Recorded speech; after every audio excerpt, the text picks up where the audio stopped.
All right, in three, two, one, and welcome everybody to a brand new, clean, professional start in 2020. I want to start off by saying best wishes for the Happy New Year, everyone. I hope you guys have a great new year. And Drew also has to say some good words now to you, I think, which you can actually hear. I'm not going to repeat the same joke, but I will let you know I just started recording. Hell yeah, that's a good idea. Um, Did you forget recording? Okay, so we don't have an intro. It's fine. but yeah, welcome everybody to episode 27 of the FrameCast. We're starting off super professionally because we're talking about The Witcher. Last week, you may remember that Drew started talking about The Witcher and was like, oh my god, we haven't touched on Henry Cavill enough. I don't think you ever can. But he was like, this is such a cool series. And I was just sitting there and I had no idea what to say because I hadn't seen it. So that exact evening, I spent my entire evening until the next morning, 10 a.m., watching the entire series. And my god, is it good. Yes. No, honestly, it is a very well produced series. I'm super happy with the performance of the actors. The narrative was actually very difficult to understand. Like, if you didn't pick up on certain plot elements, it was like, what the hell? How is this happening? I thought that happened beforehand. And then you find out, like, stuff is happening in different timelines. So I can completely appreciate that it's not the easiest thing to follow. Microphone, stop going up. So, but I think that, um, yeah, the performance was really good. The thing that I struggled with the most was trying to understand how all the story related together.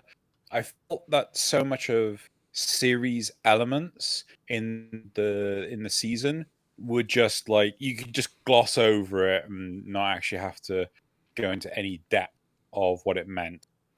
But it was still a good show, good series. Yeah, so without spoiling things, for those of you who haven't seen it, go watch it. It's on Netflix now. But there are different storylines for different characters, and they're told like throughout each episode you will go along one story, go a couple of storylines with different characters, and you just have to figure out how they work together, and over time it will become clear, but you may have to like put yourself through to watching the first 3 episodes until you can fully kind of understand what the hell's going on. Anyway, the fact that this thing, I think it's like in the top 3 of best watch series on Netflix already since they've come out, is, Really? yeah, it's been doing really really well.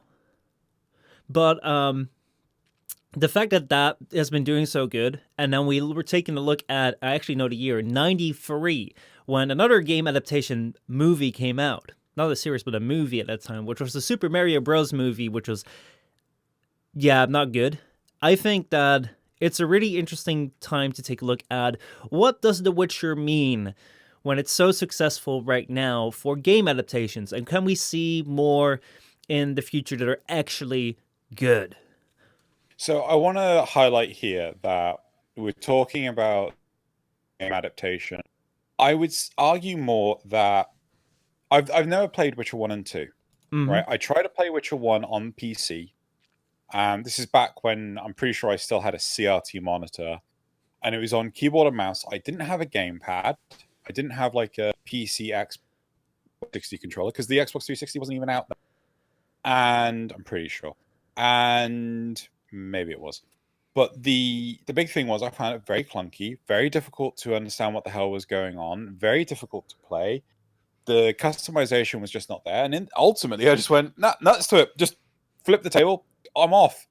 So I cannot say whether or not the Witcher TV series is at least based off the first game.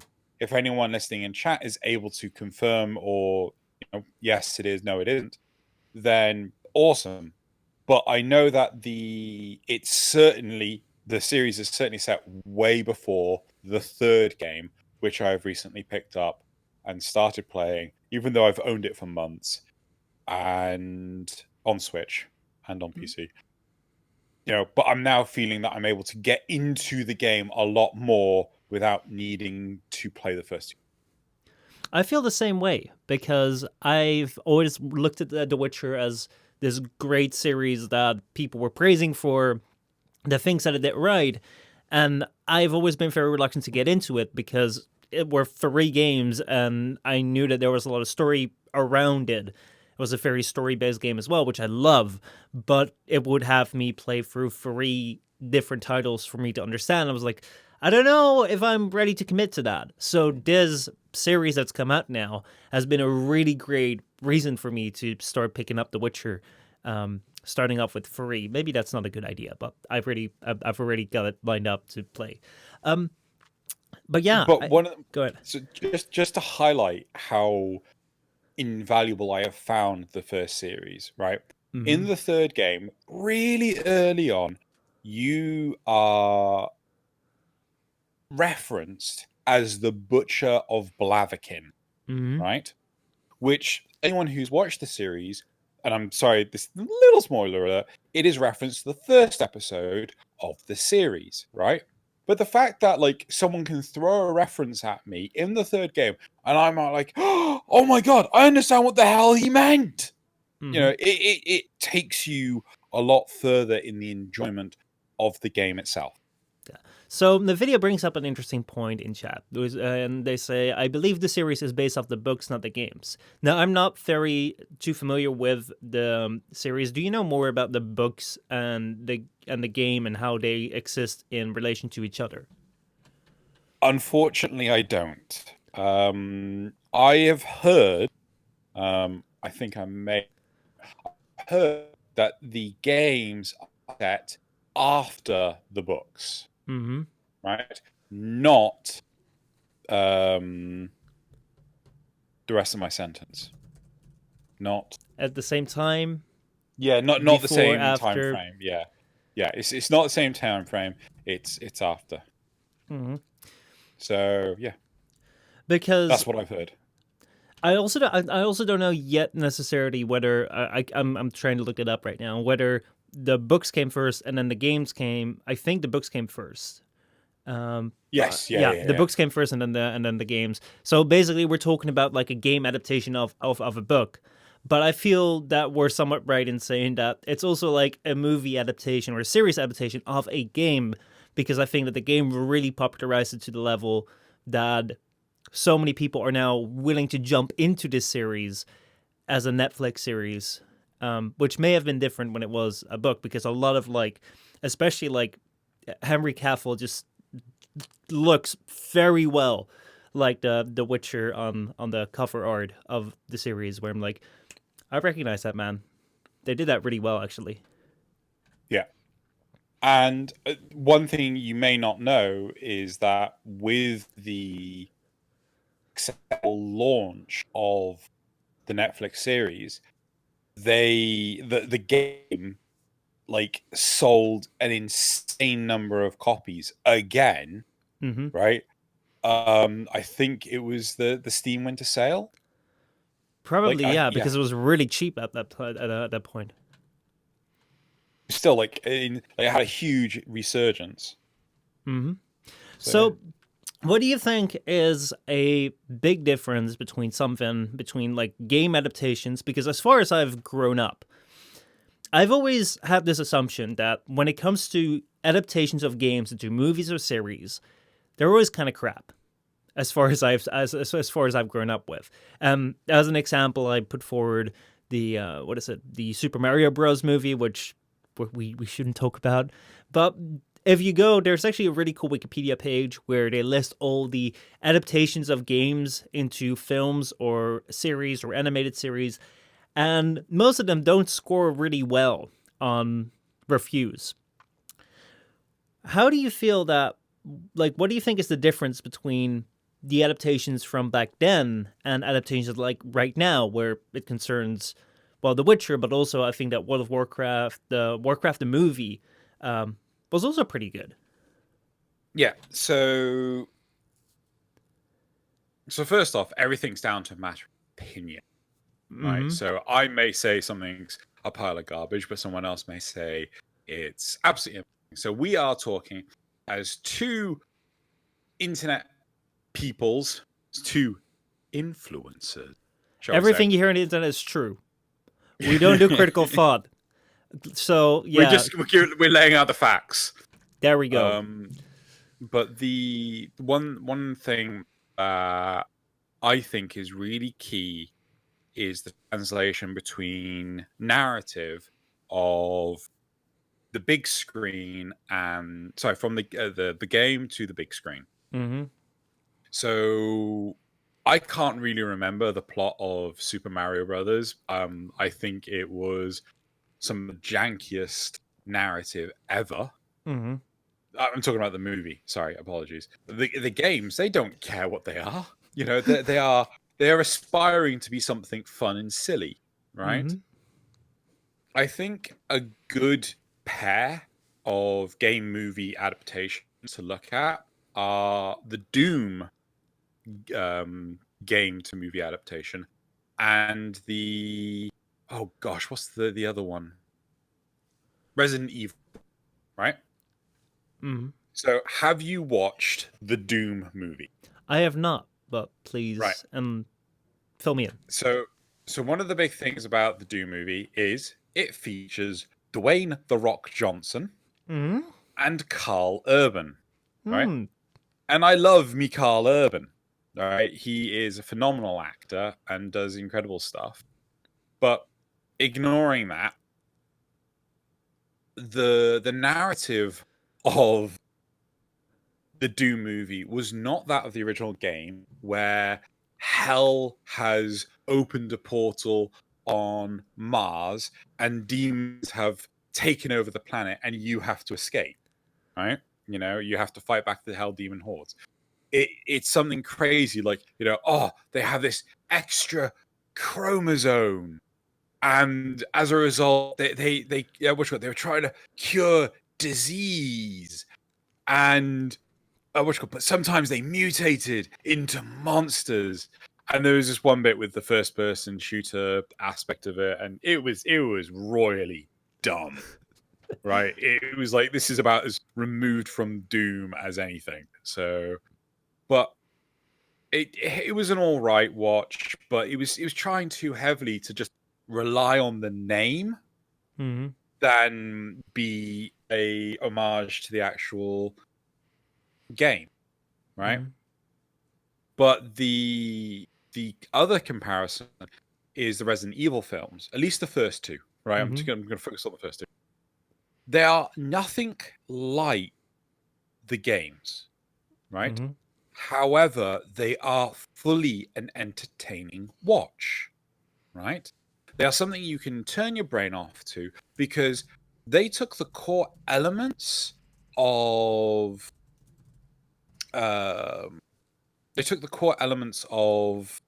the games themselves, but weaved a coherent narrative that you could understand for the big screen. Mm-hmm. Right? One of the biggest problems that say they have Last Strand, the movie, right? It'd just be 10 hours of an actor just walking around, Mm-hmm. right? With like 5 minutes of dialogue here and there. It wouldn't translate well at all. I think that there are two very key important elements that are leading to greater adaptations in the sense of better stories that are being told, like in the Witcher series or like the Warcraft movie, and that are also leading to closer adaptations of the source material. That they don't just take the name and run with whatever they want to because they think that that will work better, but they actually kind of follow what made the game or what made the series popular to begin with. And I think that the two key elements are that, number one, games are suiting themselves better for storytelling and they tell greater stories than before. It's if you look back at the time of the NES, if you look at which basically was the console that popularized the home console gaming scene and moved that onward into like more the mainstream culture after the 1983 game crash, that was like it showed cool games. Like there were really awesome games on that system, something like Super Mario Bros. But like these weren't games that I can imagine people played first of all for the story, and even if they did, like the capacity of these consoles to like put a well-contained story out there was really bad, I feel. That's not to say that there aren't great story games for these previous consoles, but it was a lot harder to popularize something like that than it is today, don't you feel? I agree. And I think one of the bigger problems when it comes to storytelling in films and Mm-hmm. storytelling in games is how the narrative is constructed. So with earlier games, like some of the earlier stuff, I remember there's a Jean-Claude Van Damme movie called Time Cop, Mm-hmm. right? And I remember, I think it was for the Sega Mega Drive, or maybe it was for the SNES. There was a Time Cop game, right? But it had no similarity to the actual movie itself. It was something that was lending on or leaning heavily on the success of the movie Mm-hmm. to make a successful game launch. Mm-hmm. Yeah, are you with me? Yeah. Right? Yeah. And you have that today as well. You know, well, less so today.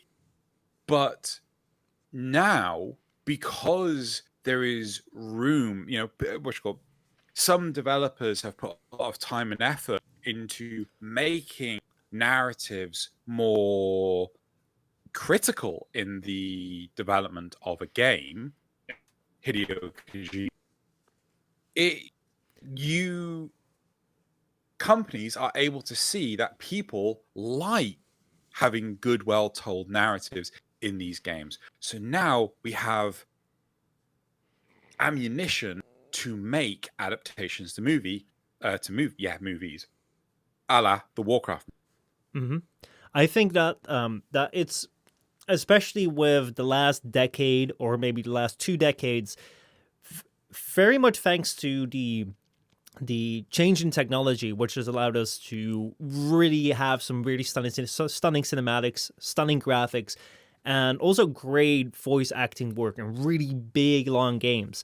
I think that whenever I play through games like The Witcher, like Persona, like The Outer Worlds, there are games which I would consider closer to a medium media source. Actually, not media source, a work of literature in a sense. Like recently, I don't know where I was talking about this with someone, but someone was talking about the decline of literacy, not in the sense of like literacy as being able to read, but in the literacy of the interest in books that young people have, and the fact that like it is declining right now, that youth are reading less and less and less. And I think that books are really interesting, and there's really interesting literature out there because like reading can really enhance your life in the sense of getting to see other simulated perspectives or other simulated storylines and places. Well, the idea of a good book, the reason why a story works for people and why it becomes popular is because it's in some sense archetypal. It reflects a type of struggle or a type of conflict or a type of story which is very common in people's lives. So that allows people mostly when they're reading it to put themselves in the shoes of various different characters. And I know I sound like a literature teacher, but really, like, read books. It's freaking interesting if you actually like put your mind to it. And through that, you can see why people act in a certain way. And that can allow you to open up your mind and learn about why people act in certain ways and learn more about the world. Now, it's a fact that literacy, or like the interest in books, is declining, especially with new mediums like television. Oh my God, I sound so old. Movies, and also games now. You have much more alternatives. There's much more competition to spend your time with whatever you want. However, I think that whenever I look at story games like The Witcher, like Persona, what was I saying, Outer Worlds, whenever I finish these games, like I really get the same sort of sensation as I get from reading a book, because I might be angering a lot of people, but I just want to say, playing through different scenarios, like you may have seen it in the Outer Worlds playthrough that I did on the channel. There were many scenarios where it's no longer a will you save the princess that Bowser has stolen. It's like, will you help these people that are enslaved to the corporation, but because they work, the colony can survive, or will you help the people that were done with being enslaved and then deserted, but at the same time are causing big concerns where people are starving. It's like these choices where you're being put where you're being put up for, because and seeing the different points of views and seeing this conflict play out in a game is like, it's really out there. It's really comparable, I think, to these works of literature. So I think that games are becoming on a level where, not all games, of course, I mean, Cookie Clicker won't ever get there, but I think that there is a solid case to make that there is a lot more narrative and archetypal narrative, which is being portrayed in an excellent way in many different modern games. So, what was that big word you just used? What was the big word I used? What, archetypal? Archetypal. So archetypal is it kind of like an archetypal story is a story kind of pushed to the bare bones. So an example of an archetypal story would be the hero story. The hero story is an archetypal story. It starts off with the hero being in paradise, then something happens which causes him to fall out of paradise. Then he has to confront the dragon to get the gold and get back to paradise. So like kind of the idea of like paradise lost, overcoming a certain thing to achieve paradise again with extra knowledge. Like a lot of these stories follow that archetypal storyline. Right. I never heard of the term before, so like, thank you for clarifying. Mm-hmm. I think that there's also it's also dependent on how adventurous people want to be, Mm-hmm. right? So, The Simpsons, Family Guy, they're a dime a dozen, right? Mm-hmm. There's actually, again, on Netflix, there's a series called The Movies That Made Us. And I ended up watching one of them for Die Hard it was either yesterday morning or, New Year's Eve, I can't remember. But it was really interesting how they thought the movie was going to be an utter failure because of Bruce Willis. What? Because they didn't have Clint Eastwood. They didn't have Sylvester Stallone. They didn't have Arnold Schwarzenegger. They didn't have an actor that was super buff and meaty. They had someone that was just your regular Joe. And that's one of the things that really appeals about Die Hard. Mm-hmm. You can feel his pain as he has to run on glass. You feel his pain when he has to do X, Y, and Z. It's a very, very interesting episode, and people should watch it. It really highlights the different way you have a narrative, and as a result, it blows up so well that you start getting clones. You start getting movies that are it's Die Hard on a bus. It's Die Hard on a plane. It's Die Hard on a boat. Mm-hmm. Because the whole premise of Die Hard was it was on a tower.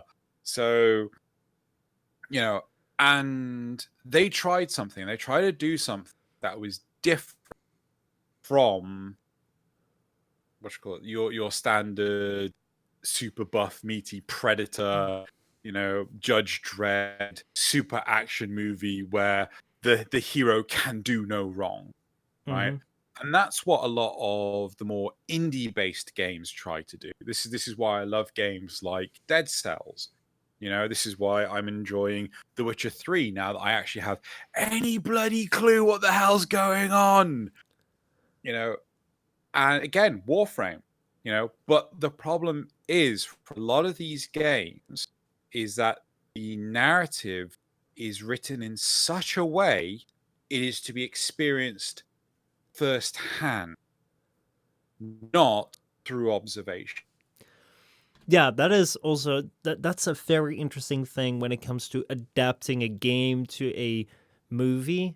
And I think that that's also a big reason why a lot of these early game adaptations failed really hard when they tried to make it a movie, and also the other way around, is because if you look at a lot of the popular titles that were turned into movies, a lot of the ideas were to like sell a movie based on the title of the game because the game was so popular. However, taking our infamous example of like Mario Brothers, it's like there is no story. The entire enjoyment of that game comes from you running around as Mario. You don't get that from watching the movie.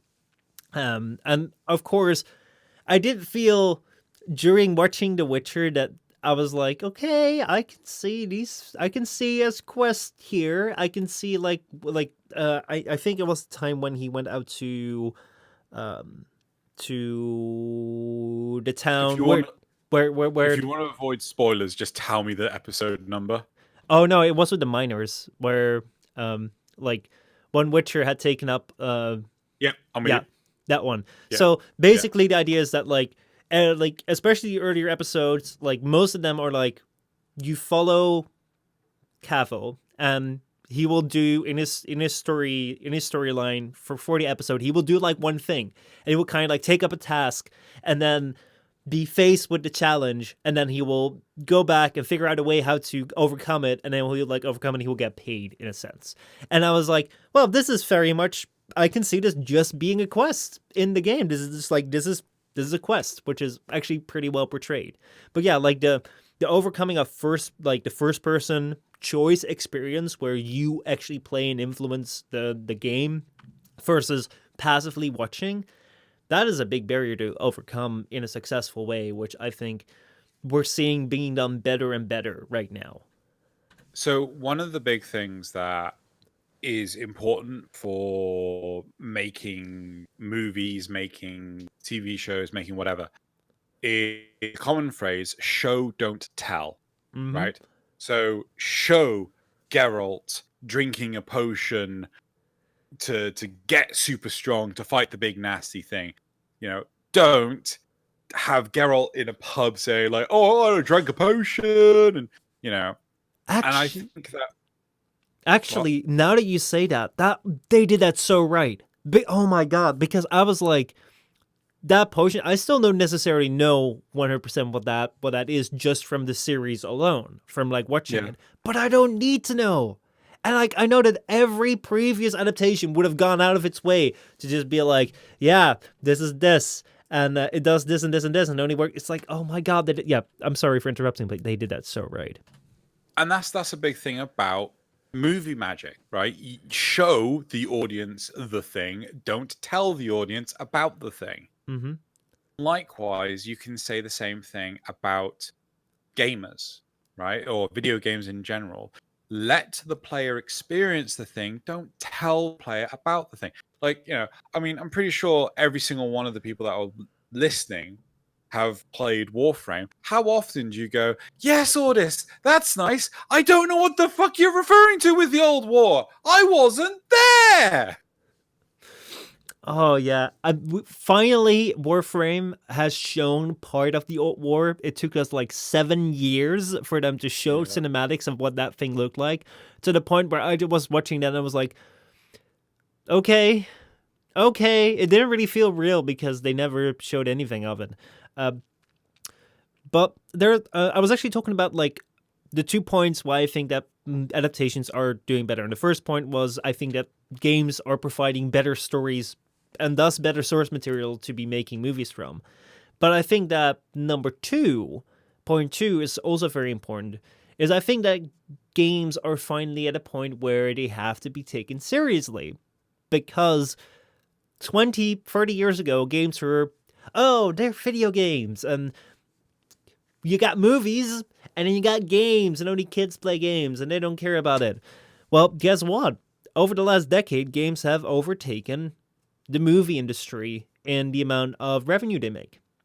So right now, the movie industry is the smaller player as compared to the gaming industry. And I think that that has also played a huge important part in how seriously project as game adaptations are being taken to make a quality movie or series out of it. Don't you think? No, I agree. And I think that there's often a lot of disrespect between players, between different forms of media, right? So there are people saying that oh, it's just a video game. Video games are garbage. I mean, wasn't it like Martin Scorsese who said that the MCU is not true cinema? Oh my god! You know, Yeah, I've heard that quote. and did you see what his daughter sent him for Christmas? No, what did they send him? So she sent him a Christmas present that was wrapped in MCU wrapping paper. Yeah, just for the utter lols. But the big thing is that games can be adapted to the big screen, but they have to be written well. You can't just rely on it on the title alone. Prince of Persia was a bloody good movie, even though it had no real reflection of Prince of Persia Sands of Time game. It was still a really enjoyable movie, right? Mm-hmm. Then you have Assassin's Creed. That was some of the biggest waste of my time I've ever experienced, right? Mm-hmm. And it is dependent entirely on the effort you put into it. The Warcraft movie, I will say it here again. I love the Warcraft movie. I'm a huge Warcraft nut, even though that Blizzard have really gone downhill since last year. I can say that now. Yeah. But I had a point. But the Warcraft movie itself, it told the narrative well. It wasn't making shit up. It wasn't flailing its arms around. The continuity, though it wasn't a complete representation of games or the books, at least it was something you could watch and go, I feel entertained. But I think another big problem is that reviewers, a lot of people rely heavily on the reviews of other people, right? Mm-hmm. I will not go watch the Rise of Skywalker movie because I've heard too many. It's got too many plot holes in it, and I've heard too many comments of that. I will not watch it. I will, they ruined the Star Wars franchise with the last 3 movies. I'm not prepared to do that. But the whole thing with the Warcraft movie, so many people just like slammed it because it's just World of Warcraft. It's a video game movie. It's like, fucking get over it.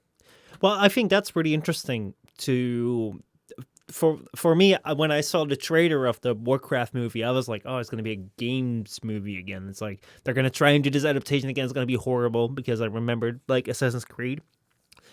And I think that Warcraft really paved the way for people to be more accepting of it. I think that The Witcher is doing a fantastic job right now for people that may just get into this series without even knowing that's connected to a game, love it, and then be like, right, oh, this is based on books and a game, and what? I think that like it's doing a great job for that, because it's always had this idea of it's a cheap knockoff. Just like, funnily enough, has there ever been a game about a movie which has been good? Aside from the Star Wars games, of course. The Legos, the Lego games. I hate to disappoint. There is such a game that was an amazing adaptation of a movie. And that is? That game was Spider-Man 2. Oh, yeah. That game, like, really broke them up. The first one. So, for those who don't, for a lot of people that don't know, I used a massive Spider-Man nut. I absolutely Mm-hmm. loved Spider-Man for the longest time until the comics just ruined him. Ignoring that, comics are weird. The big thing about Spider-Man was that the first Amazing Spider-Man game was a very early attempt at trying to make a Spider-Man. It worked to some degree. It was a PlayStation era game, Mm-hmm. but it was not anywhere near what it could be. Then the first movie adaptation came again by Treyarch, who now make Call of Duty games. They did a phenomenal job. Well, they did a pretty damn decent job of the Spider-Man motion picture game, Mm-hmm. and but you couldn't go to street level, and you were still trapped in maps, right? So you're fighting the Green Goblin or whatever. It was all right. It was good. It looked good, but it wasn't as super fancy as what the sequel became, where you could explore New York City. You could go down to ground level. You could rescue balloons. You could deliver pizzas.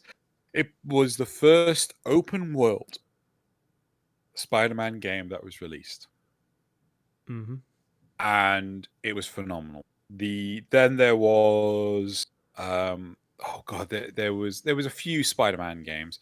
Some were developed by Treyarch, including Mm-hmm. Spider-Man 2, and then some were created by another company called Beanox, and they were like Ultimate Spider-Man game, along with the more recent ones like Shattered Dimensions, like the bad ones. They were the bad Spider-Man games.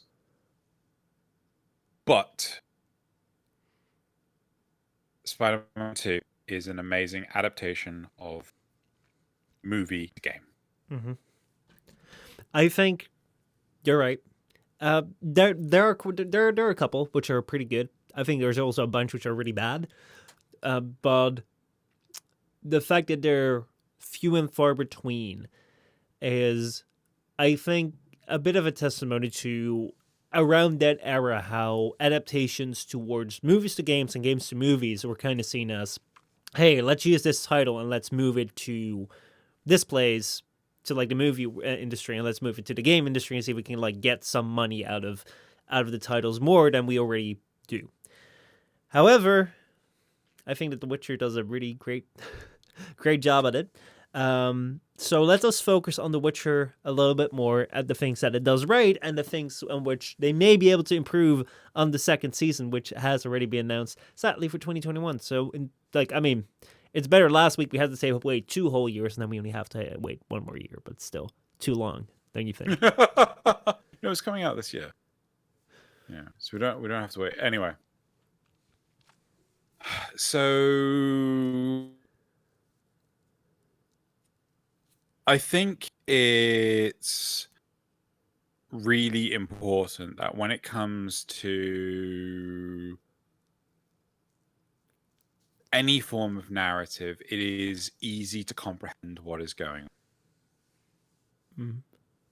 So one of the problems with the Witcher series is just trying to identify the different timelines that stuff is going on. Nothing is an indication of this is a transition, of this is happening before this is happening after this.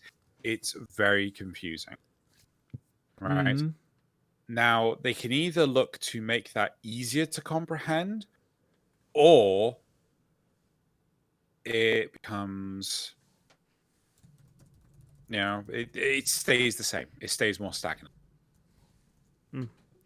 I think that the timeline things, the way that they portray it with like the different timelines actually also works as like a storytelling technique So I don't want to spoil it too much because I think that there is actually tension created, and I definitely felt the tension created while watching the series without having played the game before it, of what it meant if the things were playing out in real time at the same time, and then beginning to understand, hey, this is not happening right now. Because like only later on in the series will you realize that things don't make sense if they happen like at the same time, and then it's like, let me see, what is this? Oh, and like I think that that's a really important technique, which at the start, especially when they're introducing many different characters and you're kind of trying to make sense of this world if you haven't already been invested in it, it's a tough bump to overcome in order to like get a grip on like what the hell's going on. However, I do think that it works well, especially towards the end of the series where you're like, oh shit. Oh, so this is the way it's going. I think that it actually worked pretty well for me. I agree, but one of the biggest problems is that it can, so you can have people that are like fans of fantasy and stuff like that, but when they get introduced to stuff like, wait a second, but I thought so and so was dead and stuff like that, it just makes people get confused, right? And I had to tell my father, like, on multiple occasions, this happened before this. I only know this because that person is referring to something that's already happened in this other part of the narrative. I think that for a lot of people, if the transitions aren't clear, people are going to struggle understanding when stuff is happening, right? I mean, hell, look at all those, look at movies today, right? They not only do they put this is the name of a city, but they actually put the country as well, right? It's like Cinema Sins takes the piss out of it near constantly, right? Oh, London, well, so London, UK, well, that's totally not going to be London, right? Because a lot of the time it's really bleeding obvious, but a lot of the problem is that people don't know a lot of shit. A lot of stuff is taken for granted, like World War II, 1944. Well, what did you have to put a year on that? Well, I think that like in this case, especially when it comes to the two, when it comes to the storyline of Ciri and Geralt, like it really works well, and I think that it's very much intended for you to not be aware of time differences between storylines, because the notion of time really, at least for me, was really important in my feeling I had towards, okay, what's going on? If I'd known what I knew at the end of the series, it would have been a very much different experience for me. I'm really watching out with spoilers now, but it would have been a very much different experience because of the place where people are and the way that the characters are interacting towards each other and whether they have relationships with each other already or not, and like the way that that's explored. I think that's done really well. I thought that at the start of I don't think it was the first episode, it may have been the second and third episode, they were talking a lot of there were some moments where they were talking a lot of like gibberish words, in the sense of like, if you're reading the books, if you're playing the game, if you're well aware of the universe, you're like, that's what it means.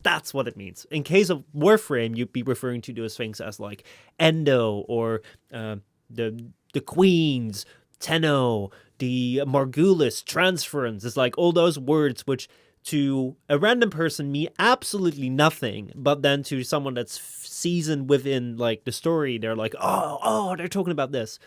That's always been like the big speed bump for me, I think, when it comes to like the adaptations of like big fantasy stories where they become too high and mighty on their language, and then no one understands what's going on. Because if I don't know about the definitions of these things, I'm just watching it for the first time, and some persons are talking about like the things of the things and the things. I'm just like, yeah, no, I'm just tuning that out. I'm not even catching any of that. Same with like Marvel does it as well.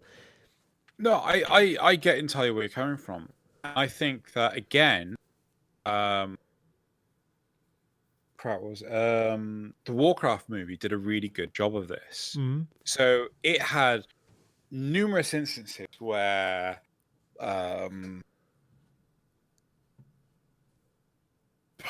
characters' names were constant. People were always referred to by name, not by him. Mm-hmm. Or something like that.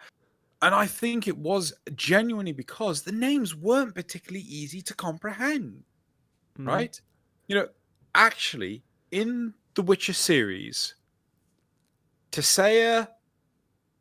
Nope, I can't remember. De Vries? Yes, Tissaia De Vries, right? I had to repeat her name I don't know how many times because I kept on forgetting her name. It's like, it's Tessa. It's Teresa. I remember like, the name honestly, very well because De Vries is a really common Dutch name. Yeah, well, it's certainly not a common name over here. So, like, honestly, Teresa, Tessera De Vries, no, Tessera. God damn it, it's so hard. It is so hard to remember. Okay, we know. Okay, let's go. Tessera De Vries. Yeah, but the whole point is, in the Warcraft movie, they're always constantly referring to like, oh, Duratan, oh, Ogrim, oh, Duratan, oh, Ogrim.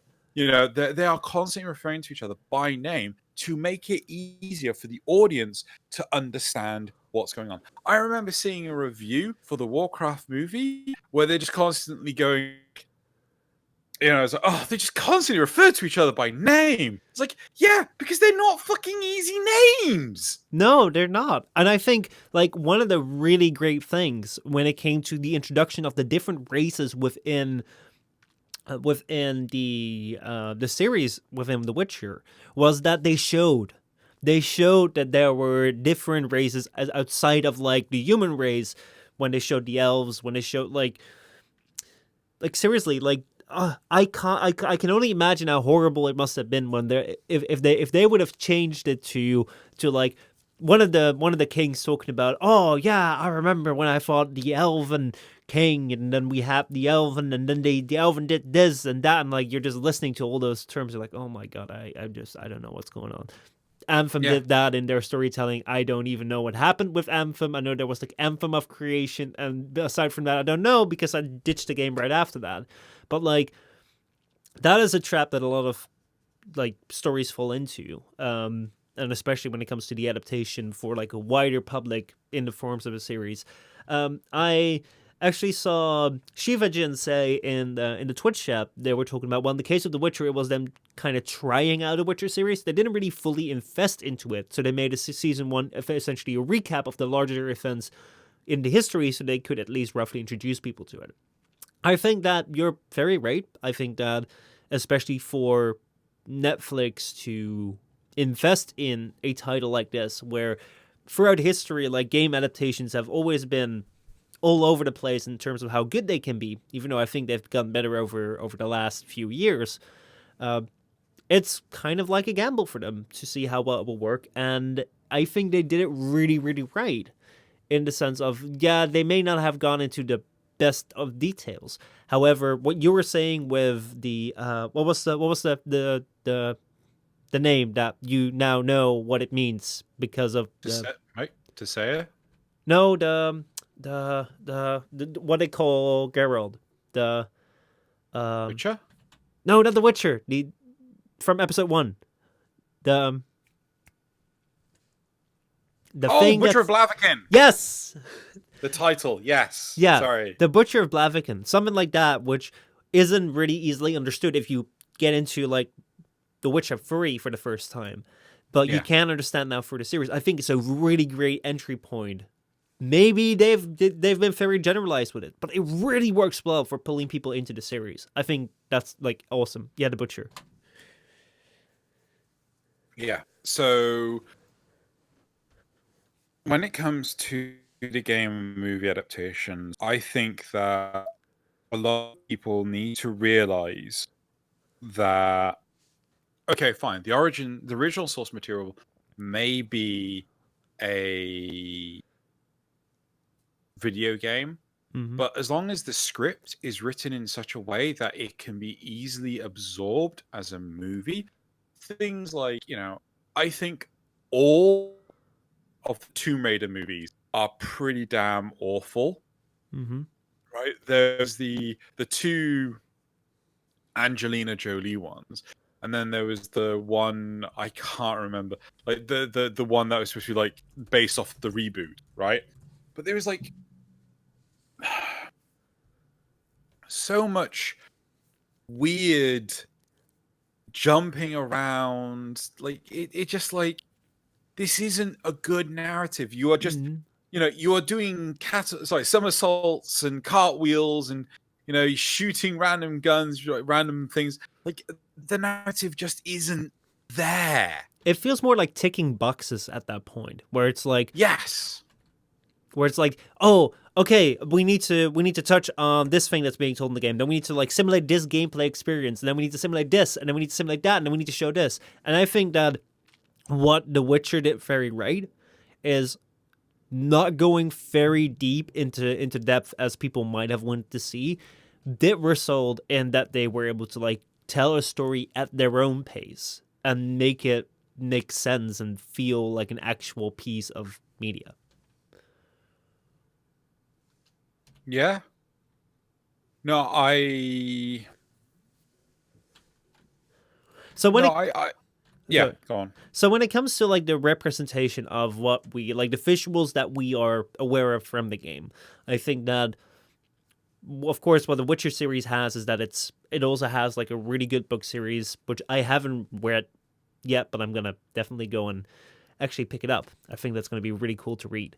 I'm really excited to do that. But aside from the books, which really help with like creating a narrative for a series, I think that a lot of the visuals that we are used to from The Witcher really come from the game. I think that the game really, the biggest adaptation from the game is like Geralt's, the way that Geralt looks. Like that's like I know Geralt from the cover art of The Witcher 3, and they did a really really good job with Henry Cavill. How well do you think that like the adaptation of like the visual elements which you've come to know through playing The Witcher 3, and how well do you think that they have been adapted into the series? Um. This is difficult to answer because like it does certainly feel like it has a certain level of gloom that the game portrays as much as the series portrays. So like everything's sort of like dull, flat colors, nothing's bright and vibrant. Um, it's really interesting. I think the only bright, vibrant colors you see are in like royalty and magic, things like that. Everything else is like Mm-hmm. dull, dark, dismal, which works really, really well. Even when I'm playing on the Switch version of The Witcher 3, it's really interesting, like getting that feeling of it's a dark, depressing time because it's wartime. It's Mm-hmm. these adventures are happening during a war. So yeah. Yeah, I think that that worked really really well. Especially even the magic was very toned down. Like if you most of the time when movies try to portray magic, they will make it very flamboyant to show off the CGI, and they really help back on that. I feel. No, I certainly agree, and it's again similar to how they in the Warcraft movie. Like, yeah, okay, I keep on going back to that, but like the magic in the Warcraft universe is like really bright and fanciful, Mm-hmm. right? The magic in the Lord of the Rings universe in Middle Earth, it's really subtle and you know savored, right? You don't see bright, sparkling crap everywhere. But in Warcraft, it's like magic circles everywhere. Right? You Yeah. just make one appear in the air. Yeah, oh. Um, and that's the sort of like motif it carries, right? So I think I think the way that The Witcher portrayed its narrative through the set design, through the costume design and everything, it fitted the narrative exceptionally well. Of course, there was, when it comes to the costume design, the Nilfgaardian armor. So like the main antagonist army Yeah. armor was very much criticized for looking, as Shiva Jin puts it, um, like someone had too much black tape left. It was just, if you have some duct tape and you want to make some costumes, there you go. I can kind of appreciate that, but like again, one of the hardest things that I've been trying to get my head around when I first picked up the game, I couldn't distinguish the difference between the Temerian forces and the Nilfgaardian forces. I mean, their armors were starkly different, but it wasn't until like I was properly introduced to the different factions from the series did I actually understand what the hell was going on. Yeah, I think that it's also, it works. It works in the sense of portraying them as like, these are the antagonists for the series. They're dressed as antagonists, and that works in the sense of, uh, uh, hold on, I just lost my train of thought. Okay, I think that the dressing them up as antagonists really works for people like me that were getting into it. When it comes to remembering names, they really suck. Like, I am really bad when it comes to like remembering the names when they threw around the Nilfgaardians. It was only like at episode 5 that I really knew who Nilfgaardians were. Because before that, they're talking about so many different like legions and armies and places. I'm like, sure. But having distinguishable armor, like even if it isn't the greatest looking, if you compare it to like other materials which you've seen, I think that it does do its work. No, I certainly agree. I think that sometimes, in order to actually establish that someone's a bad guy, just give them a red lightsaber. Yeah. It's like, it's red lightsaber, that's a bad guy. That's a bad guy. The red lightsaber is a bad guy. Definitely. So, what is it that you hope to see from them moving forward in the season 2? Tell you what. Let's expand this a bit further out. All right. One thing that I am looking forward to is genuinely the Sonic. Right. When the first trailer for the Sonic movie first came out, I was like, "Oh, abomination! Burn it! Set it on fire!" Mm-hmm. I don't like the fact that they've set Sonic in the real world in live action. Mm-hmm. I do like that they've got Jim Carrey as Dr. Robotnik. I do like the fact that they're referring to him as Dr. Robotnik. And with the second trailer being released, the redesign of Sonic looking like bloody Sonic, I think that movie is going to do well. Fingers crossed. I think it might definitely just do well because of like the memes and the attention it has gotten for people just to be like, I had no intention of seeing this, but now that I saw it being a meme and being redesigned, fuck it, let's see it for a meme. I think that it will definitely do that, and hopefully it will have a decent story to carry it. Because I think when it comes to Sonic, I think that movie is very comparative to Detective Pikachu. I feel like Detective Pikachu might also have been the reason why that movie was made. And I watched Detective Pikachu, and frick, I actually had a good time watching that.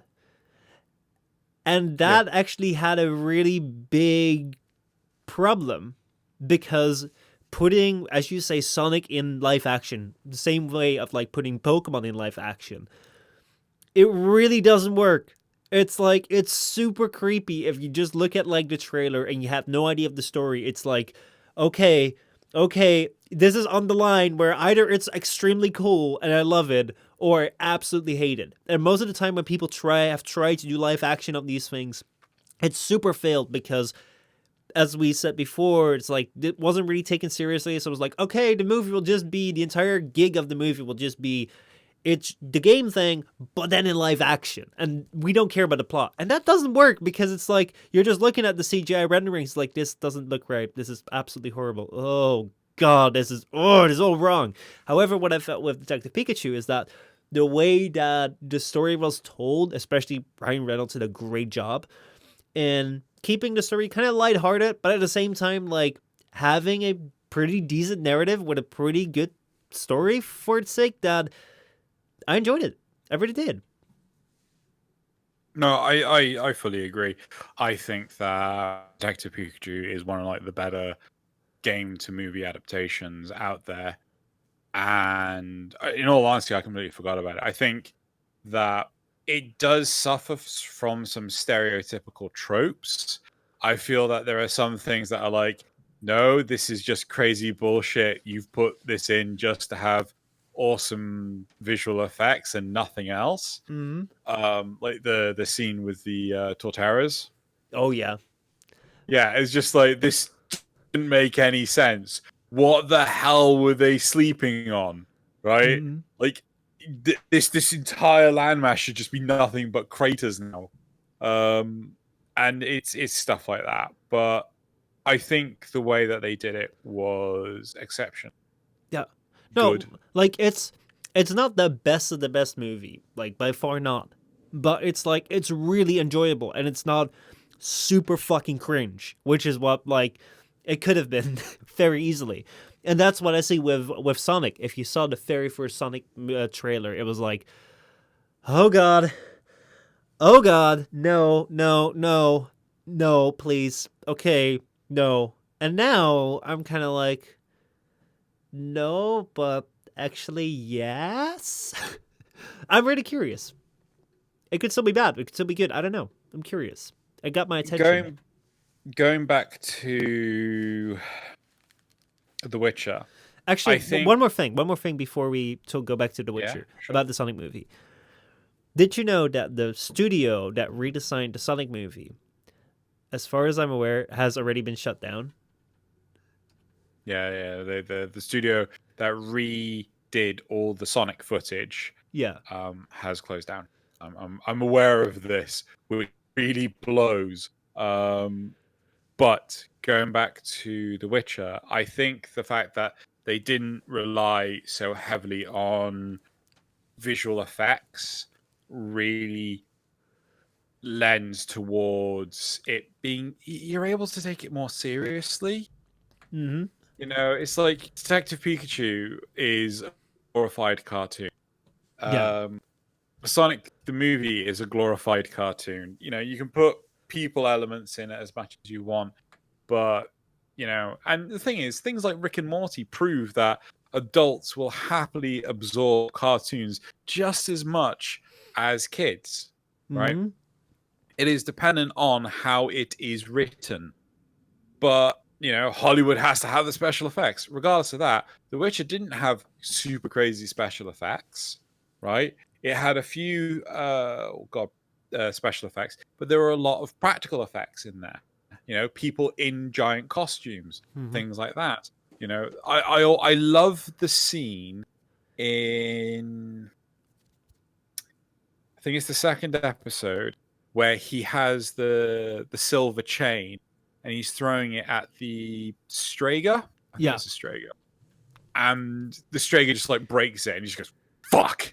You know? Like it is a person in a suit. You Yeah. can tell it is a person in a suit. But it looks so much as a person in a suit than anything else. I really like the way that they did certain characters, like the more not human characters, in a sense of like I'm always really scared of whenever they try to like show these figures off because they can age really badly in these movies and series, and even like when they launch you can just be like, oh my god, that looks horrible. But it actually worked really well, and especially it not being CGI, not relying heavily on like crazy effects, really worked well for me. I really liked it. Even There with is go ahead. There's a YouTube channel Mm-hmm. called Corridor Crew. I've referenced them multiple times, and they do a series of videos. I think they come out every Sunday, where they talk about movies and they talk about specific scenes of practical versus visual effects. Mm-hmm. And it's really interesting to see how they do these things, like, how well this stuff, how good this stuff looks, because it was a practical effect, and it still holds true today than some of the fanciest stuff that may get remasters over time, but it's just like, it looks dumb. Like, one of the things I love the most about the original trilogy of Star Wars movies is when they had a lightsaber, they actually had a physical sword, right? One of the things I hate the most about the prequel trilogy is that when you see a Jedi, the Jedi's and in post production, the animators will put the lightsaber in, they'll put the droids in, and they'll put the shots in. So literally, the actor has nothing to work with, right? Most of the time, I remember seeing interviews with people like Tom Holland, the MCU stuff, right? They are literally delivering their entire dialogue to a tennis ball. Oh right? yeah. And the actor's like, okay, who am I talking to here? I was just like, we're not telling you that. It was like, but what emotion am I conveying? We're not telling you that. Am I happy? Am I sad? Like, who is this tennis ball to me? Is this my dad, or is this my dad's murderer? I don't bloody know. And so they have the line, and literally the actor has to do the best they can, probably do like a bajillion takes, and then the director, who doesn't want to tell the actors what's going on in terms of the narrative, or especially Tom Holland, because he spoils everything, he leaks so much. They have to choose the one they want. I mean, like, I've done it with Arbiters, right? Sorry, not Arbiters. Faulty Frame Squad and Tactical Terror League. When people record their lines, they are recording their lines without the audio of anyone else, right? So when I ask them to do their lines, I have to ask them, do it in a range of emotions, right? So one of the lines from episode 3 of Faulty Frame Squad season 1 is Lilium saying, well, maybe that's because you never listened to me, right? And I had her turn around, and she did it like in a really angry voice. And I said, right, now think about this. If you're super pissed off with someone, if you are trying to make them take everything you are saying in, if you want to, really convey you're pissed off, you'll say things one word at a time. Maybe it's because you never listen to me. And it has a huge difference in tone, right? And I think that when it comes to acting, when it comes to storytelling, choosing the correct way into compositing your video together makes it believable and makes it so that you can still accept it for years to come. The original trilogy has had the odd tweak to it, but stands so much higher than the prequel trilogy because it's filled with fucking CGI bullshit. Well, coming back to like the Marvel cinematic universe, whenever like you have those scenes where it's just like Tony Stark in his Iron Man suit talking, like I can't take that seriously, because you just know it's just like, it's just camera close up and just read your lines. It's like, all right, cool. Nothing really happens at that time. That being said, I don't know if you've ever seen the uncut version of A New Hope. That is really interesting. If you see the very first Star Wars movie, the very first 20 minutes were supposed to be, it was kind of supposed to start off with Luke on and like following him around, and it was so boring. It was what? It was so boring. Really? Yeah. The idea was like it would just be 20 minutes of Luke going around, going to going to Tusky Station to get some power Right. generators, and then talking with his friends there about the Empire, and then they just go back, and then like 20 minutes later on in the movie, we were actually supposed to go to like where the movie actually starts off, but they cut it like right before release, and like it really did the movie right. Yeah. I think like it's really interesting because there are so many narratives and things that like I don't know if you guys have watched any of the Quentin Tarantino. I love the Tarantino movies because he puts a lot of what's considered pulp in the actual video itself, right?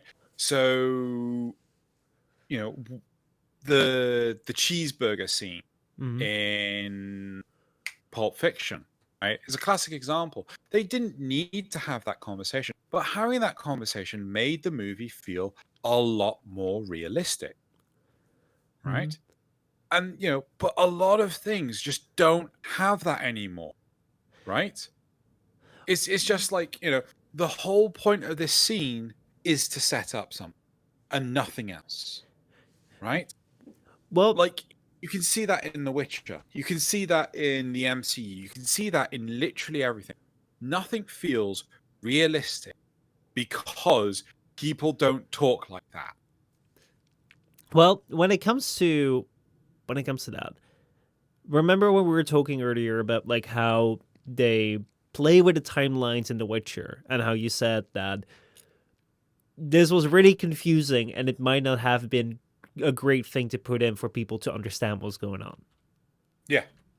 So I think that is a artistic film technique in a way to tell a story, and like make people unaware of what's going on, and then have them come to a aha, and then give some more to a story than if it was just being told in a chronological order. I think that there's like exposition plays where it's like it's pretty much closer to reality, unlike what we see in modern movies right now, where it's like everything's got to have a purpose because we're going through the acts and the tempo is a lot higher.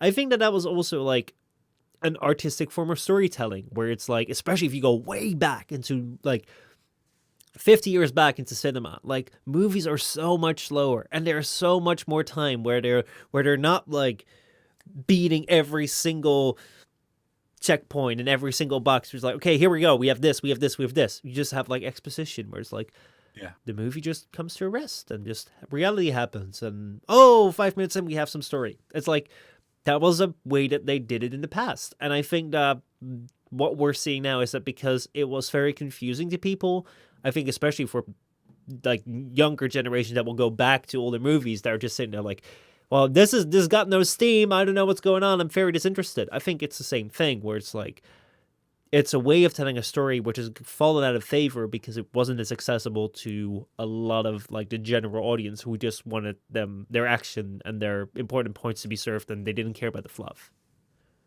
And this is something that's really kind of light, right?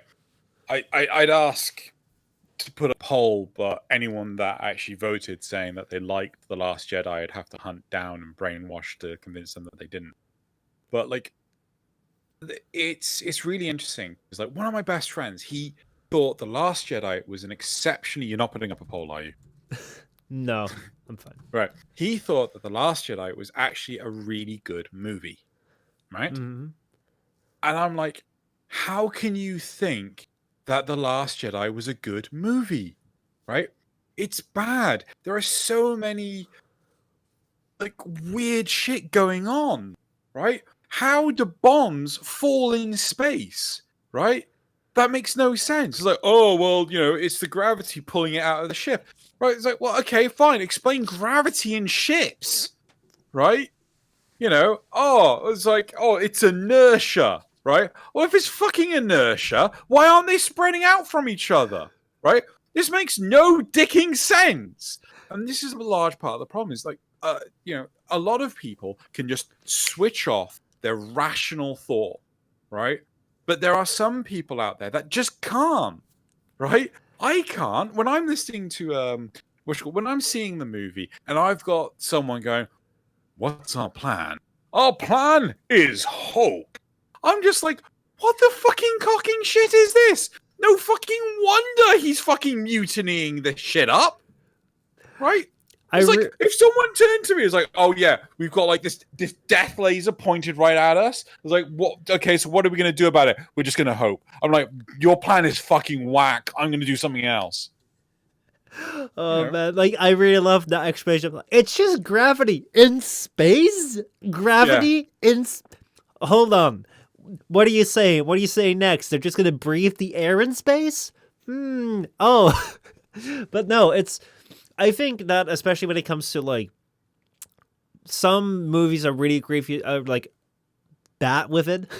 Where it's like, I remember watching like even like anime series like Tengen Toppa and Gurren Lagann. I don't know if you've seen that one. Oh yeah, I've seen Gurren Lagann. But that one is amazing if you just switch off your brain because nothing makes sense. It's like they will. It starts off with like a keychain like drill that's being plugged into like a very small like half the size of a human like robot, and that turns into the size of multiple galaxies because of reasons. I can't remember. But yeah, it's because of robots piloting a robot piloting a robot. Yeah. Yeah, but in the final climax scene, it's like they have like turned the moon into a robot, and then that robot like in the final climax like they for the power of feelings, they create a robot that is the size of like not just planets. Like you'll see the zoom out shot. It's not just planets. It's not just Milky Way galaxies. It's like it zooms way the hell out, and then like you see this massive robot emerge, and it's like, yeah, and then like okay, and then like in the final climax, like the final like push ends up being like this thing turns into like the smaller version of the smaller version until like it's finally that very first robot that like deals the final blow. It's like it makes no sense, but that's fine because like that's the entire series. It doesn't need to make sense. But the big thing is right with Gurren Lagann, with any like tournament anime, with a lot of anime, right? It lays down the rules of it. Star Trek is brilliant for this as well. It lays down the rules of the universe, right? And it fucking follows them, right? But some of the rules of the universe when it comes to comics in general, right? Are just like, oh no, we're just gonna bullshit this. We're like, I'm just gonna like what? So one of the biggest things that I hate about comics is it's down to the whim of the writer. Yeah, it's not fact checked. It's not it's just writer says this, I'm gonna fucking do it, right? Now, Captain America's shield, right, in the comics now is made from vibranium and an early process of adamantium, which is stronger than Wolverine's claws, right? Which makes no sense. Why is everything made like during World War II better than anything we've made today, right? Ignoring that, the Hulk cannot break Captain America's shield. The Hulk has wailed on Captain America's shield, but no such luck, right? However, Cyclops' punch beams, right? Yes, they are blasts of kinetic energy that are pink, right? Mm-hmm. Cyclops' punch beams, again, kinetic energy, managed to break Captain America's shield, Mm-hmm. but the Hulk can't. And the reason why it's like able to do this is because it exploits a fault, a flaw in the shield. And it's just like, hold on, how can that exploit a flaw in the shield, but like the Hulk punching it doesn't? That makes no sense whatsoever. If there's a fracture in something, you keep hitting it, it's going to break. I feel that a lot of entertainment dulls down or dumbs down or cuts down on explanation and reality and logic for the sense of delivering a story. I think that if you try and take a look at everything that happens and you're an expert on that field, nothing will make sense. A fun fact: I've actually been stumbling upon a YouTube channel called Legal Eagle. It's like a lawyer that's making YouTube videos where they analyze like the process of like lawsuits within movies and series. Yeah. And around the summer I started watching Suits for a bit on Netflix, which is like a series around like lawyers, and like it's like a lawyer drama. And you'd imagine that when the entire premise of your series is centered around lawsuits and lawyers doing their job, it's like, hopefully it would make sense. Or How to Get Away with Murder. I really watched a lot of that like 2 years ago or something. And he just breaks it down where it's like, well, this would never happen this fast. This makes no sense. This doesn't happen at this point. This is just completely out of the blue. This would never even be allowed to. This person would have been disbarred already. And it's like, I think that a lot of things need to be dumbed down in the sense of like let's take for example, I don't know whether it's a quality of The Witcher. We know that one of the things is like he heals fast, but he also needs to maintain his shape. And like if you take a look at like high class athletes, they need to train so many hours to just stay in shape, let alone get better.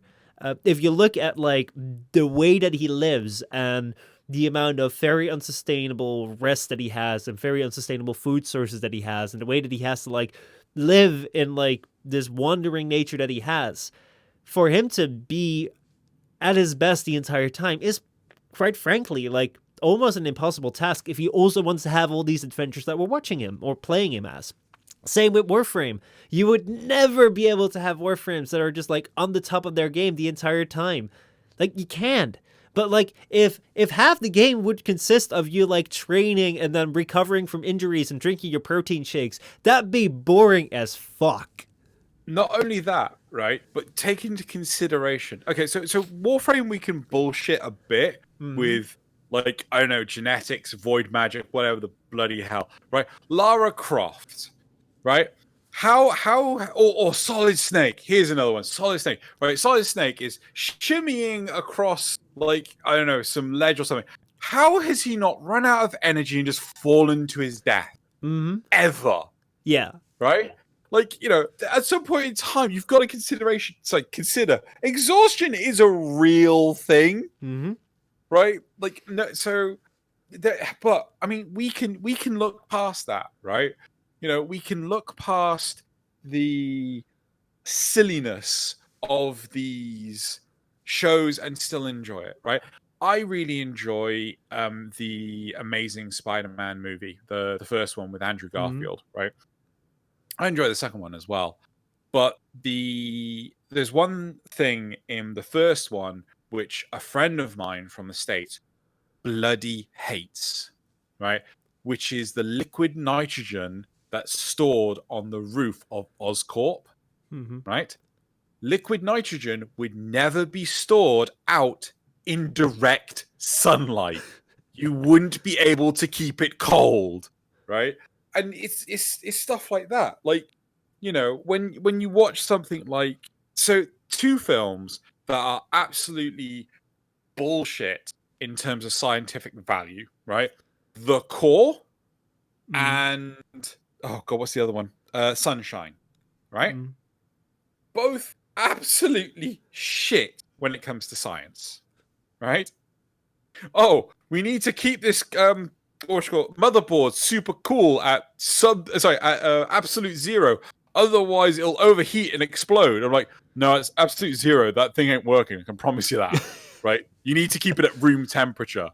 Like, if it is overheating, it's because it's you're not able to disperse the heat that much. You could then liquid cool the heat sinks. You can't fucking submerge the thing in fucking liquid nitrogen. It's just like, nope, that thing is now dead, right? And then there's the whole the rack to lower the motherboards. It isn't going back into the liquid nitrogen. I know. I will climb in it. Said no sane human ever. Right?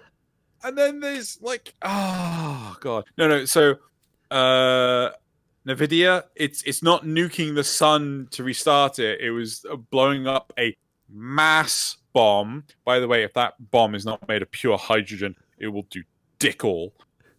You know, and it's like, but the core, the the core of the Earth has stopped spinning. We need to restart it. Bullshit science. Absolute bullshit science, right? But the characters, the actors were so lovely and charismatic and charming. You could just fall in love with it, right? But there was nothing appealing of sunshine, right? Yeah. I think but this is something that The Witcher certainly has going for it. Is the fact that Henry Cavill's performance was phenomenal as Geralt, right? That it's like, fuck, or shit, or like it was just like the one he would ever come up with is just brilliant. You've also got the actresses that played Ciri and Yennefer. Yennefer's actress was amazing. I don't know her name. She was incredible. Like, wow. I was truly surprised. Right? Yeah.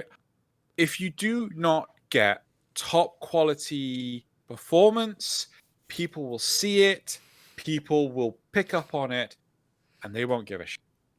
Yeah, no, I was about to say it's like exactly what you said. It's like the way that they tell the story, especially for the actors. It's really well done. It really takes you with it, and that's what you want. Is you want to be taken up with a story, and just let that guide you, and then let that enjoy, like, make you feel with like, I'm following this story now. Because once you're kind of like out of this thing, I remember very clearly, like, I don't know what to call this. I don't know whether there's a term for this, but like being taken up by a movie or a game or a series so much that you're like, you actually like feel like you're in the flow of it. I remember very well. Immersion. How the hell do I forget that? I always talk about immersion in Warframe. Oh my god. But yeah, the immersion of it. Like, I remember 10 years ago, we used to have like a really small TV because everyone had small TVs back then. And I remember I would always sit down for a movie, especially if it was a good one. And I would just be like, how the hell can I like consume a movie when the screen is so small? Like, I can see it being so small. And like 10 minutes in, I would just feel like I was in the movie itself. And it was like every time I was watching a movie, it's like, how the hell does this work? And if a movie was really bad, you would just see it. You'd just be like, oh, that's just a movie playing on a tiny screen. But otherwise, like, no, you wouldn't feel it. And like the same thing goes with like rationalizing things away. If like a movie, if like the narrative isn't well told, you're like, well, there's a flaw here, there's a flaw there. I remember like I only watched like the first Star Wars movie when they rebooted the thing. I was just watching the entire thing. I was like, nope. Okay, no, I'm not watching anymore. I'm done. So I didn't watch the rest of it, and I don't feel like I missed out on anything. But yeah, I'm super stoked for season 2 of The Witcher. I think the big thing is that when it comes to immersion, it's down to how much do you have to think about what is going on? How much you are thinking about other things, how much you are captivated by what's going on, and things like that. So, like, if you're watching The Witcher and you're trying to work out when stuff is happening, that breaks immersion, right? When you're watching Sunshine and someone turns around and says, "Oh, I need to." Sorry, you're watching Sunshine and someone's turning around saying like, "Oh, I need to calculate this by hand." That breaks immersion. When you're watching, I'm trying to think of something else. Yeah, anything where it's just like, no, that just wouldn't happen, or what's going on, or who is this person, and it just breaks immersion. Or any point in time when you're just like, oh my god, I'm so bored of this, right? Again, breaks immersion. Like I had that all too often with 24, the TV series, as well as damn, what's the name of the other one? Game of Thrones. Like I got so bored with Game of Thrones because it was constantly cutting between characters.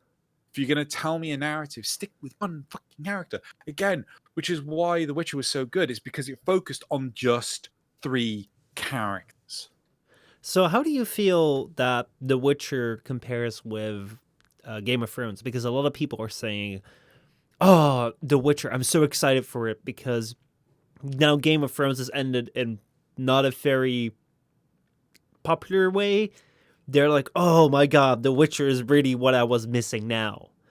Do you think that they, in some way, compare? And if they do, um, like, in what way? So, I personally think you can compare anything with anything else, right? It's how much of a comparison can you Yeah. draw?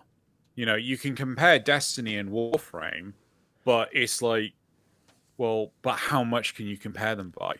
So it's like, Well, of course. I mean, what kind of similarities do you feel that they have similarities in a sense? Tribal here says in chat that he does get Game of Thrones vibes from The Witcher.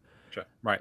So I do feel that the way it's shot, the way it's like captured on the screen, there is a lot of similarity between Game of Thrones and The Witcher, especially the more drab colors, right? The way that the world is very grimdark, right? So that is a strong similarity that between the two, right? The mystical, the fantasy elements to it are a lot stronger in The Witcher than they are in Game of Thrones. Like Game of Thrones, it was just like, this is people doing people things, right? Yes, in the later seasons, like, oh yes, we're now having dragons fighting not dragons, and oh, we've got giants, but like in The Witcher, they just like they're headstrong and they just like dive straight in, right? Which is really good. Other comparisons is I feel that they're both series which don't shy away from some more gritty or real elements, which a lot of TV has shied away from, especially things which are like relevant during that time. Like a lot of times, like especially when like Henry Cavill comes around and just says "fuck," I'm like, "Fuck yeah, fuck you, demonetization, haha!" Like I really love after YouTube has like censored basically every single creator on its website. I really love whenever there's like a someone in any form of media just says "fuck." I'm like, yes. But like not necessarily that, but like when it comes to like battle scenes, a lot of times battle scenes would just be like they would be very massively shot, and like you wouldn't be able to make out anything, and like they wouldn't show anyone being ripped open or anything, or like if they would go ahead. Here's a really good one. I don't know how many people have watched this series, The Boys. I Right? have not watched it. It's a Amazon Prime show. It's really good. It's worth watching. Season 1, season 2 is supposed to be coming out this year, but there is some really sloppy cinematography. Right, at one point in time, the Wonder Woman-esque character, she's training up, right? She's got all these sort of like bodybuilder athlete, trainers around her, to train her up and things. Like it just cuts. Like every other second is another cut to another angle. You can't absorb anything, right? Whenever you're watching an action sequence in a movie, it's a cut from one punch to another, right? Like you watch it with the MCU, you watch it with a lot of movies, it is just cut to cut to cut. This is one thing that Quentin Tarantino does really well, which is they will only. Sorry, Quentin Tarantino will only cut where it is necessary to, right? So Mhm. if you're like, one cut is you're throwing a punch, and then the other cut is the punch connecting, right? He wouldn't do that. He would just go one long take, going from one person, like, oh god, the Kill Bill, the bride in the restaurant in Japan. I can't remember the details too much, but like, a lot of that, there were multiple long cuts. Yes, there were cuts throughout it, but there were multiple long cuts, which was great. I really love a really good long cut, like especially when it's done so well. Like you're like, oh my god, how the frick did they do this without like having a cut in between, with a lot of extras around different locations. Oh my god, so much so well done. But Yeah.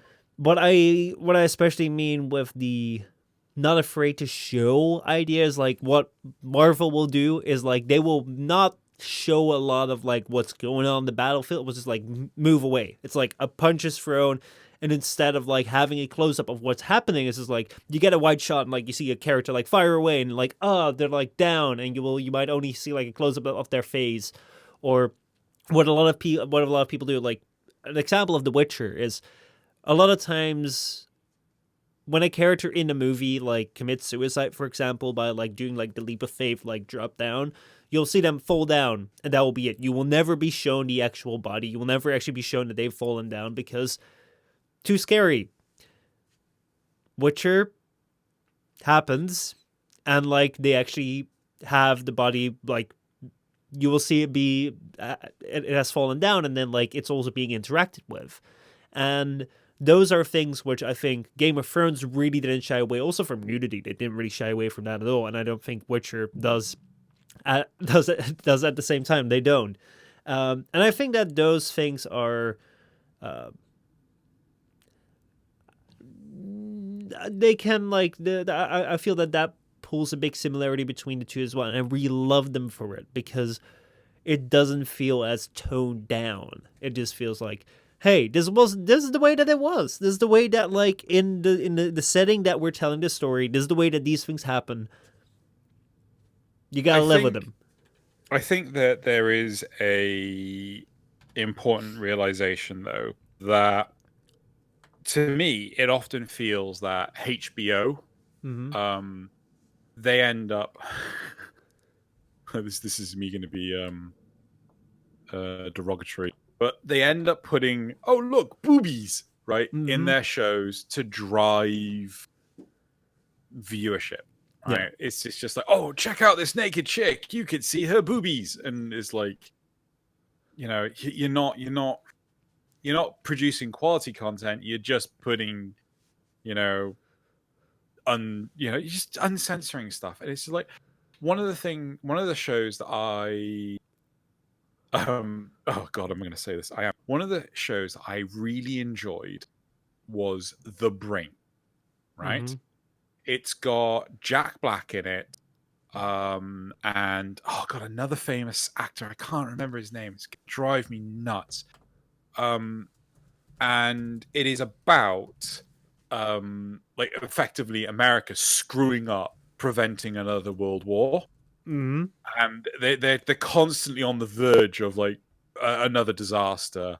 In like it's very reminiscent of the aftermath of 9/11 and things like that, and they do show they do show penis, right? And it's there's no other way I can say it, right? Well, the way that you said they do show, like, let me hold up. They do show. Are you guys ready? They do show penis. But no. I think that there is like a very important thing where there is a very distinct difference, especially you can see this in anime series where they will have like this fan service completely destroying a series because you either have that they just like don't want to show anything at all, and they'll just go out of their way that you're not seeing anything. Is it still family friendly yet? Or it will just be like, hey, were you thinking about watching a movie or watching porn? How about both? Watch us. And it's like, no, no, please Yeah, don't. and it's just so like I respect a show that will get the wang out, right?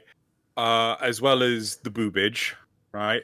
But when it comes to just like, oh, look at this fan service, we've angled the characters. Do you know the term shot reverse shot? Yeah, I'm very well aware of that. Right. So for anyone that is not familiar with the term shot reverse shot, a classic example is watch any episode of Supernatural, right? When one character is talking to another, you'll have a camera over the shoulder and you can see like the clip of the head, right? Mm. The side of the head, and the person that's in the background is talking to the person that's out of focus, and then instantly it will swap to the other side, right, where it is the reply coming from the person that was originally out of focus, and it just constantly does it. Faulty Frame Squad, I use the technique a lot, right, and I Mm-hmm. realize in my immaturity that I have used it a lot. Now, in crap, where was I coming with this? I put in effort of explaining shot reverse shot. Well, you were. Fan service, Yeah. fan service, right.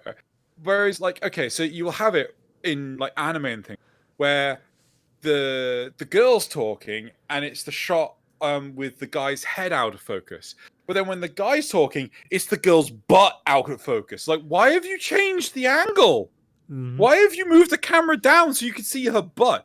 And then all of a sudden, like, depending on the quality of the show, the butt is more in focus and more in the shot than the guy talking. It's like, so you'll have like 2/3 of the screen will be the girl's butt, and then 1/3 will be the guy that's actually talking.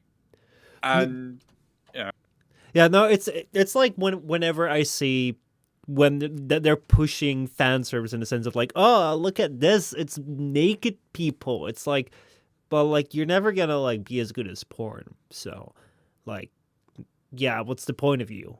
and And like I feel that whenever it comes down to, um, if you're looking at some anime series which are like aimed at teens, or just general series which are like aimed at teens, which I kind of grew up with, like you'll think that they're really gritty, but whenever like someone gets like attacked by a sword or killed by a sword, it's most of the time like they just slash and you might see like a splatter of blood and then the person just falls over. And it's like, yeah, no, that doesn't really happen that way. And then like you go to The Witcher, and there are some really grueling ways that people die, and really grueling ways that they describe how people are being killed at the moment, which a lot of times general series shy away from. And like if it's being like pushed forward, like the way that like, oh, show me the boobies. It's like, yeah, no, like that doesn't feel genuine. But when it's like during those times or during the scenario you're setting forward, this shit really happens. I really like it when series don't try to shy away from it, but they just show it as it is. And like I really I respected that with Game of Thrones, even though like I was also like really thrown off with like the way that they switch characters and like anyone could die at any moment. Is like, who do I care for? What do I watch? What's going on? Like I was like really thrown off by that. Witcher, I really like the way that they do it. I love it. like one scene that I think, like, when you get two characters in The Witcher, I'm just Yeah. focusing on The Witcher. When you've got two characters going to town on each other, I can appreciate them being naked, Mm-hmm. right? But when you have got two characters who have finished going to town onto each other, and the scene introduces you to that, I don't think it's necessary to cover up the naughty bits only for the ladies, again, boobies, to just fall. Oh, my boobs fell out. Oh, whatever shall we do? Like, again, that is just glorified fan service. There is no need for that. You know. So So I go ahead. I do hope that that hasn't attracted more of an audience than it should. I mean, the thing with like attracting an audience, and like I know that this is like a concern for a lot of people that like, oh, I don't make X videos anymore because then like I will attract people that only care about X. It's like it's not necessarily that like an entire audience only cares about one single thing and will never be Yeah. persuaded by anything else. It's like maybe they're attracted by it, but who knows? They might stick around for something else. But yeah, I actually wanted to talk about the big problem with the Witcher series. The thing that almost killed me from watching it. Is this going to be something serious, or is this something you're making out to be serious but is a joke? No, it is super serious. Okay, so like this is a big ass discrepancy between the game and the movie, where like This is the beard, isn't it? no, it's not the beard. No, I wouldn't care about something as insignificant as the beard. I'm talking about that Roach is on his 4 feet on the ground the entire time. He's not standing on houses or something.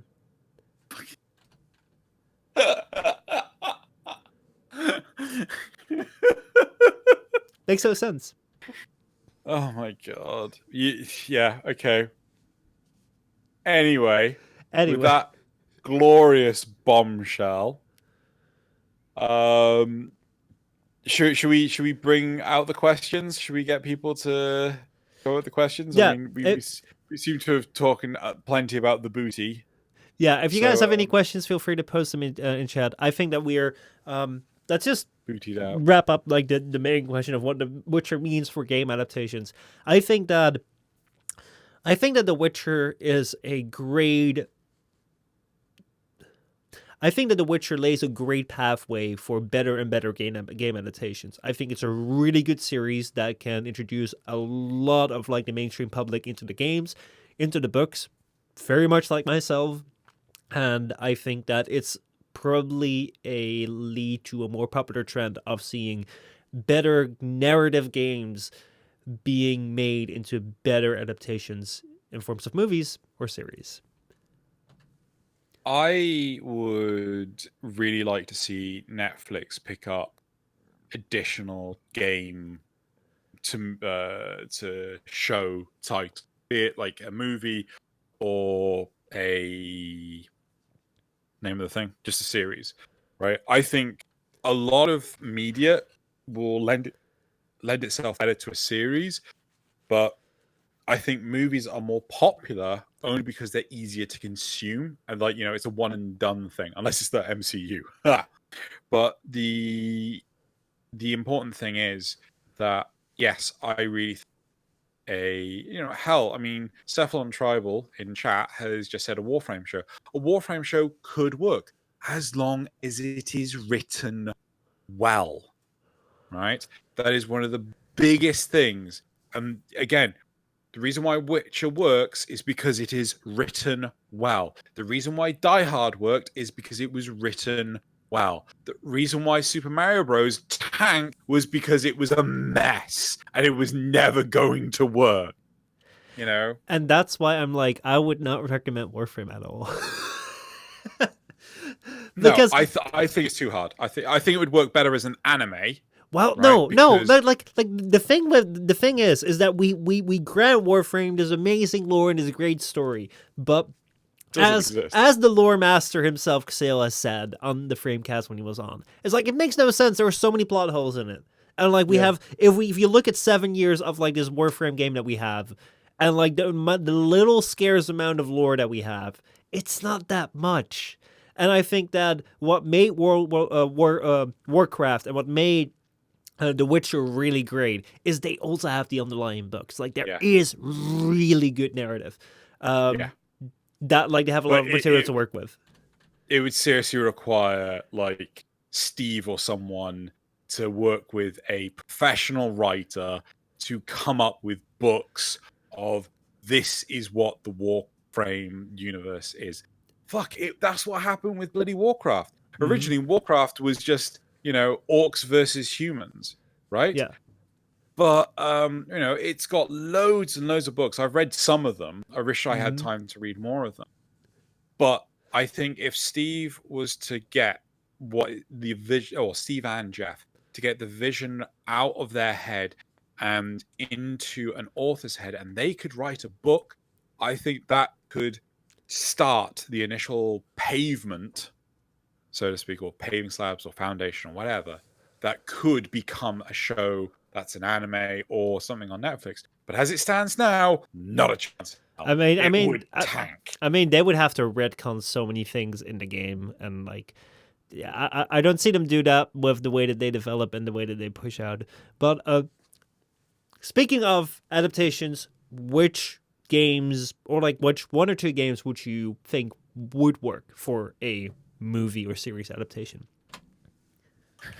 More of the Warcraft stuff. So a serious game adaptation. I think I would argue that Metal Gear Solid would work. Mm-hmm. Darksiders, I think, could work. Like the Darksiders franchise, could work. I'm still a little naive on how that would work, but even so, I still think it could. I'm a huge fan of Nier Automata. I do not think that would work. I really don't. Yeah. So, yeah. I could go on. I was thinking about Outer Worlds, that recently I've played. I really loved that in the way that they told their story. Would be really hard maybe in like a movie format that doesn't detract from the game. But then again, yeah, let me know what you guys also feel if you're listening to this. What kind of games would you think might work really well or might not work really well? I think RPGs. I think RPGs are always a safe bet. Yeah. Like Final Fantasy VII, that would work really well. It's anything that has a really deep, complex narrative that would work, right? Anthem. Yeah, totally. Yeah, okay. All right, let's go take a look at the questions that we have. Whether we have any Did we have questions. any? Yeah, I think we did. Let's see. Oh, I mean, Aturia just asked us a moment ago, Mishoksina, which game do you never want to see made into movies or TV series, even if it was well written? Call of Duty. Oh. Like, I mean, if I can go more broad than that, anything that's done by EA or Activision. Okay, right? I'm gonna say I would love to see done well. Only like the requirement is done well. Okay, I would love to see done well a Fortnite movie, because I'm surprised they haven't done one already. It's like, seriously, like, can you imagine how big of a cash grab that would be, and how much of like a dumb silly story that would be, that would make no sense to the game, would be absolutely a garbage trash movie, but they just slap Fortnite on and every kid watches it. No, but no, actually no. No, I totally get it. Like, go watch the movie, get a code, redeem it, get some random get bullshit a skin item. get a skin Yeah, but get a skin. can you like how the hell would you even make a good movie out of Fortnite? It's like, no. Actually, a good movie. Okay, censor me in your head saying this, because I'm actually not allowed to say this, but I think Overwatch would make a pretty good movie. Nope. I can tell you why.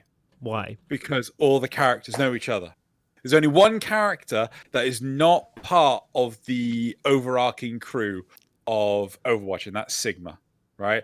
Every other character is related to another character in some capacity. It makes no sense. This is literally like a mafia family just constantly infighting. The lore narrative just doesn't exist, right? Everyone's got a background, but it just like there needs to be a divide where people do not know each other, and it just does not exist. It's like, imagine Game of Thrones, but everyone's intimately familiar with each other. It's just like, how do you even fucking know that person?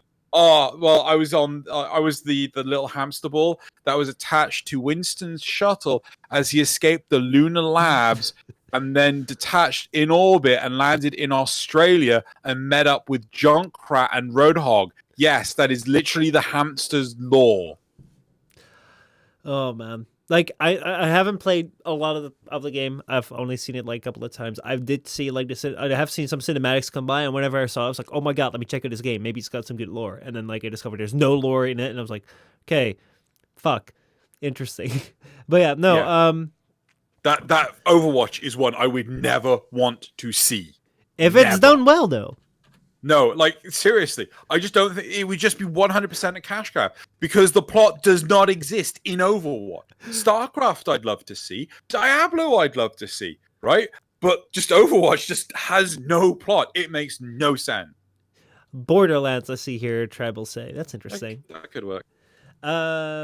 Let's see. Are there any more questions? Oh my God, Fallout. I see Fallout in chat. Imagine Fallout 76. Like the story, the movie of Fallout 76 would just be you lounge like the character awakens in a desolate wasteland, and then like he finds a bag, and it's just like a very shitty nylon bag where everything just falls out of, and then he walks around, and then like he can just like open up a door and then open up this small little shed where like all the developer things are just like he can just loot everything and have everything day one from the start, and then he walks into like this other map, and then someone all the way across can just steal his entire inventory because recently there was this bug where people could just like steal all your shit that you were having on you if they were in the same instance, and then like the server just shuts down. Yeah, the movie just stops, but the doors are still locked and you can't leave. Yeah, and then like the movie stops, and then like 5 minutes later it goes back again, and then like it starts all over again because it didn't save because the servers went down, and yeah, it's just empty because no one plays Fallout 76 anymore. That would be a great movie. Yeah. No. That'd be awesome. I'll skip that. So yeah, no, I've never played Kingdom Hearts either. I'd get into it. No. But yeah, if you guys have any more questions, feel free to put them in. I have been really, I've been really enjoying watching The Witcher. I think it was been amazing. It's really prompted me to play the games. And have you watched Lost in Space yet? What? Lost in Space. Have you watched it? No, I've not. I thought you said Lost in Space. Like, wait, did you make a video of him being shot out of a torpedo tube? Bitch, get on Lost in Space, and I'll get Lost in Space. I mean, yeah. I'm negotiating with him, trying to get, him in the torpedo tube. Tell him that like he will go into a torpedo tube and you'll make like a machinima style movie video called Lost in Space, and that will be it.